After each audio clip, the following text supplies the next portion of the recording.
കേൾക്കുന്ന പ്രിയ സഹോദരന്മാരെ, സഹോദരിമാരെ, നിങ്ങളെല്ലാ ദിവസവും പ്രാർത്ഥനയുടെ സമയത്ത് വിശുദ്ധ ലൂക്കോസ് എഴുതിയ സുവിശേഷം 1-ാം അധ്യായം 5 മുതൽ 25 വരെയുള്ള വാക്യങ്ങൾ നിങ്ങൾ ധ്യാനിക്കണം. നിങ്ങളിൽ മക്കളില്ലാത്തവരായിട്ടുള്ള ദമ്പതികൾ ഈ വചനഭാഗം എല്ലാ ദിവസവും നിങ്ങൾ മനനം ചെയ്യുകയും ധ്യാനിക്കുകയും ചെയ്യണം. അതോടൊപ്പം നിങ്ങൾ കർത്താവിനോട് ഇപ്രകാരം പ്രാർത്ഥിക്കണം: കർത്താവേ, എന്നെ നീ മറ്റുള്ള മുമ്പിൽ പരിഹാസപാത്രമാക്കി മാറ്റരുതേ.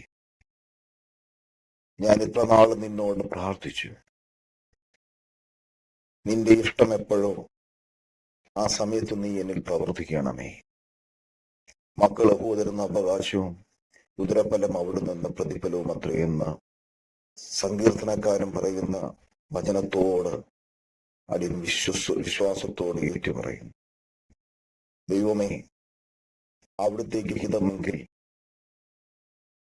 മറ്റുള്ള മുമ്പിൽ അടിയനുള്ള നിന്നയെ മാറ്റി അടിയനെ മറ്റുള്ള മുമ്പിൽ മാനപാത്രമാക്കി മാറ്റണമേ. അവിടുത്തേക്ക് ഹിതമെങ്കിൽ എനിക്ക്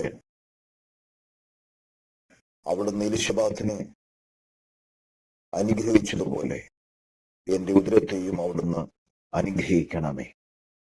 പ്രാർത്ഥന കേൾക്കണമെന്ന് യേശുവിന്റെ നാമത്തിൽ തന്നെ ആമേൻ. Praise the Lord. ഈ പ്രാർത്ഥന നിങ്ങളുടെ ജീവിതത്തോട് ചേർത്ത് വെച്ച് നിങ്ങളിത് ദിവസവും ഉരുവിടുക. തീർച്ചയായിട്ടും നിങ്ങൾക്ക് ജീവിതത്തിൽ സൗഭാഗ്യം, മക്കളെന്ന സൗഭാഗ്യം തീർച്ചയായിട്ടും നിങ്ങൾക്ക് തമ്പുരാൻ തരും. നിങ്ങൾ ഇത് കൃത്യമായി തന്നെ ഈ വചനഭാഗം ധ്യാനിച്ച് ഈ പ്രാർത്ഥന ഉരുവിടുക. ദൈവം നമ്മെ ഏവരെയും സമൃദ്ധമായിട്ട് അനുഗ്രഹിക്കട്ടെ.